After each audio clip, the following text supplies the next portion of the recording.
We're digging now, and this evening, Finance Minister Ken Ofori-Atta on July 12, 2019, told Parliament government had since 2017 paid as much as 283 million cedis as judgment debt. A Joy News RTI request to the Finance Ministry places the figure since 2017 at 125 million cedis. Well, this raises questions about the accuracy of the data the Finance Ministry gave Parliament. Payment of judgment debt was topical prior to the 2016 polls, as then an opposition NPP listed such payments as examples of corruption. Our research desk correspondent Joseph Akable has more on this particular thorny issue. You would not be able to run away from the conclusion that this is a deliberate attempt across government to take people's money. And it's not just Wyoming. It's not just Wyoming. You look at Waterville, it is the same pattern. You look at the others, you can see a similar pattern. It cannot be inefficiency. Kweku decides to call it reckless. It cannot be recklessness. It is deliberate. It is deliberate. It goes beyond people just being reckless. The words of the NPP's Nana Komia on Newsfile on the Joy News channel. This was on August 2, 2014. At the time, the NDC, led by John Dramani Mahama, come under intense pressure to retrieve some 51.2 million cedi judgment debt from businessman Alfred Woyome. A host of other judgment debt payments had equally become the subject of heated public discussions. B is interest on the sum from 2008. About this. No, listen. He's married to things that are not the same. No, I am talking about oranges. You are not talking about, because his question was that has the Supreme Court... He's not getting the drift. Let me finish, then you can challenge me. You are not the one. When I finish... It therefore came as no surprise that the subject found expression in the MPP's 2016 manifesto. Page 134.f provided as follows. Payments of dubious judgment debts and questionable settlements. The party promised as follows. The NPP will fight corruption head-on through preventive, detective, corrective and punitive actions. Our anti-corruption policy will be based on three key pillars: institutional reform, legislative reform, and attitudinal change or public education. The NPP has since taken over government. Joy News has been tracking the thorny issue of judgment debts. A right to information request was first sent to the Office of the Attorney General and Minister of Justice. The office responded that the appropriate place to obtain this information was the Finance Ministry. A subsequent request was therefore sent to the Finance Ministry, where the information was provided. Information from the Finance Ministry reveals that government has since 2017 paid judgment debts totaling 125 million cedis. The highest judgment debt was paid in 2018. An amount of 30.9 million cedis was paid to Jubilee Tractors and Assembly Plants Limited. This arose from a case filed against the National Security Council. In 2017, an amount of 29.5 million cedis was paid NDK Financial Services. The reasons for these payments was not stated, and Joy News has been unsuccessful in attempts to unravel it. A close comparison of the various years shows that the highest amount paid since the NPP government took over was in 2017, when payments totaled 54 million cedis. A 2021 research published by the Center for Social Justice shows that this 125 million cedi figure compares nowhere near the whopping 356.6 million cedis debt paid by the NDC administration in 2010. It, however, ranks higher when what was paid in the first 4 years of the John Mahama administration is compared to the first 4 years of the Akufo-Addo administration. A total judgment debt of 69.9 million cedis was paid by the NDC administration between 2013 and 2016.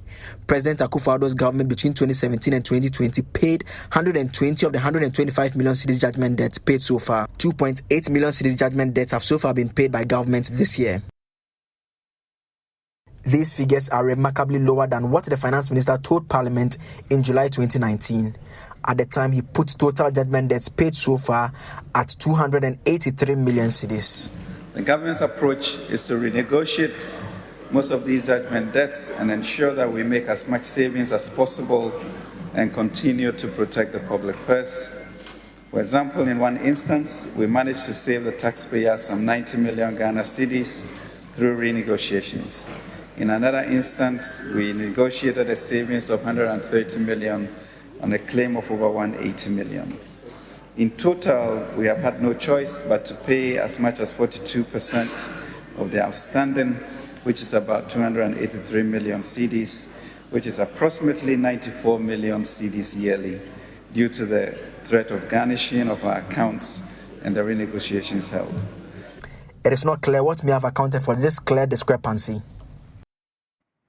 Let's go on Zoom now, and research desk person, we have Joseph Akable joining me via Zoom now this evening with more on this. Joseph, we know this issue came up in Parliament. What were the specific figures that were given by the minister?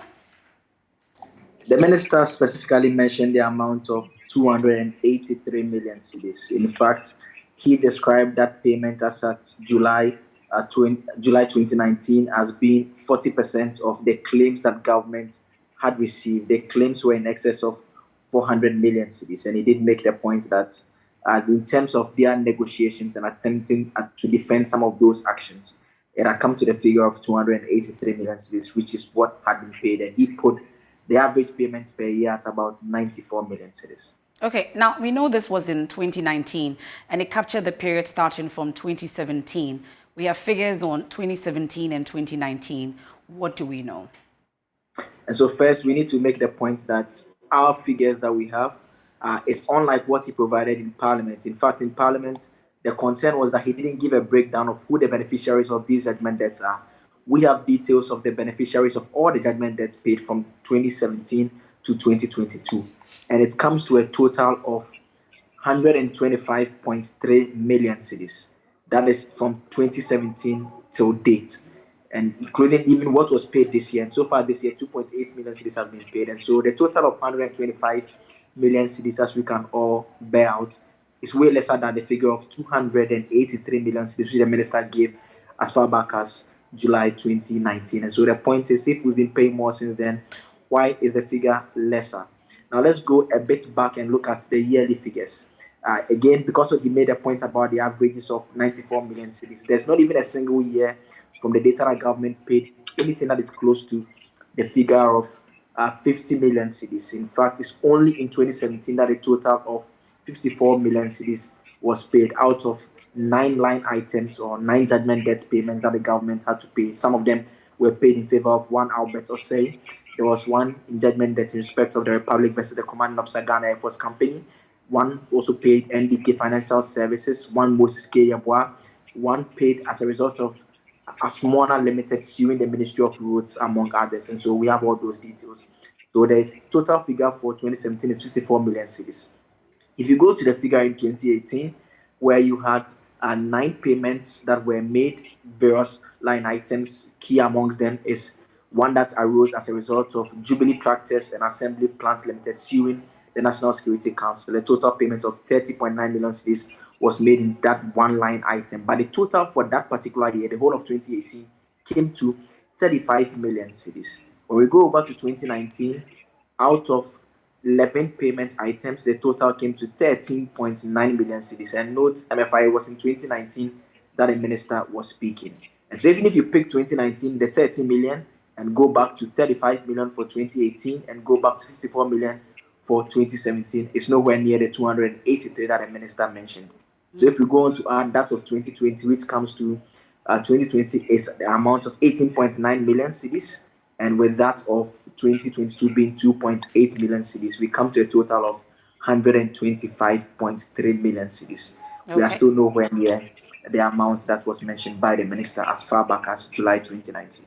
Interesting details there, but Joseph, stay with me via Zoom. I have other issues I would want to delve deeper into with you, but let's stay on this issue shortly. And we have Niama Adi, he's with the Center for Social Justice. He also joins us via Zoom. Thank you very much for joining us, Niama. So I know that this issue about judgment debts was very topical during the election period, but you've done some work, especially on judgment debts payments, spanning 20 years. Does it come as a surprise that since 2017, 125 million cedis haven't paid? Yes, it comes as a big surprise. I mean, good evening to viewers. It comes as a very big surprise because if the minister has said something in Parliament and your own research is also pointing to a different figure, then it comes as a big surprise. That where do we turn to? Who do we believe? Is this the RTI? Is it what we at the Center for Social Justice got from the Auditor and Accountant General report? I mean, where do we turn to? So really, it's a surprise.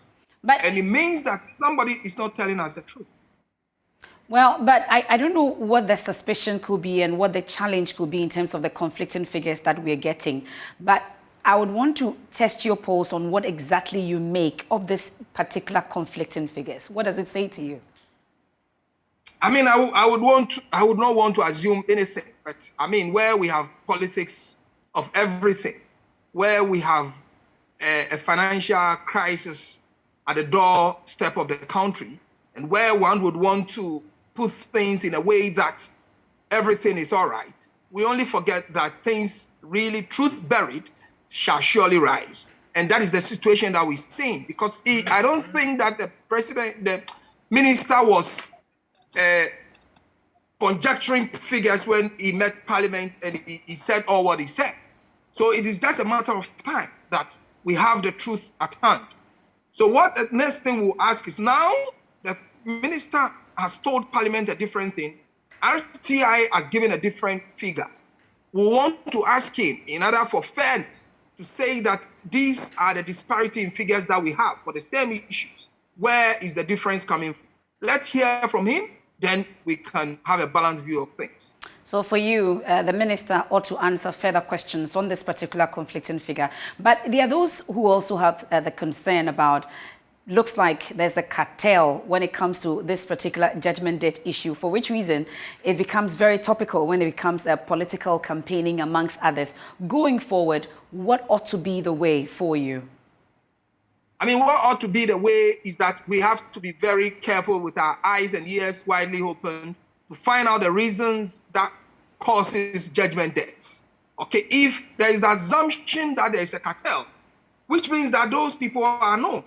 I mean, for instance, the research by Mr. Kable points out to the beneficiaries of those judgment debts. Who are they? Once we can find them, that means that we can question them. Let's put them to strict questioning. And let's find out where the document that supports whatever is purported to have done, where are those documents? And I'm saying that if there are ways that we can get to the bottom of matters, then we have to do it.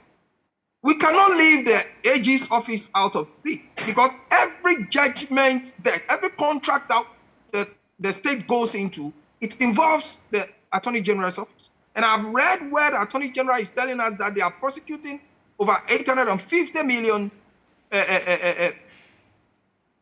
money, 850 million that has, I mean, heaped up on the country. Okay. Would also come up with what these things are involved.